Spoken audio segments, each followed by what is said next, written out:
Hello everyone, finally Saraswati পুজোর mini blog চলে এসছে। তো ভোর ৫টার সময় ঘুম থেকে উঠে পড়েছি, আর আমি উঠেছি মানে কেয়াকেও তুলে দিয়েছি আমি ফোন করে। তারপরে আমি আর কেয়া কিছুক্ষণ রাস্তায় ঘোরাঘুরি করছিলাম, কারণ সকাল সকাল আমাদের কোনো কাজ ছিল না, জাস্ট এমনি উঠেছি, কারণ সরস্বতী পুজোর সময় না সকালবেলা উঠতে ভীষণই ভালো লাগে।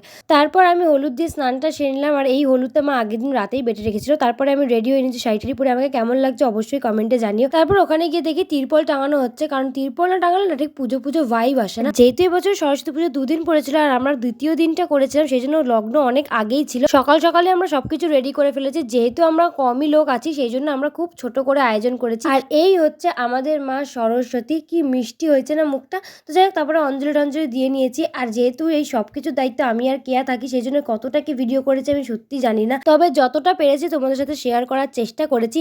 আর হ্যাঁ, এটার কিন্তু বড় ভ্লগ অবশ্যই চ্যানেলে আসবে, তোমার চ্যানেলটাকে সাবস্ক্রাইব করতে ভুলো না। তারপরে এখানে সবকিছু গুছিয়ে গেছে, আমি আর বোন রেডি হয়ে চলে যাই স্কুলে। তো এরপর কি করলাম সেটা আসছে নেক্সট পার্টে, দেখা হবে নেক্সট পার্টে। বাই।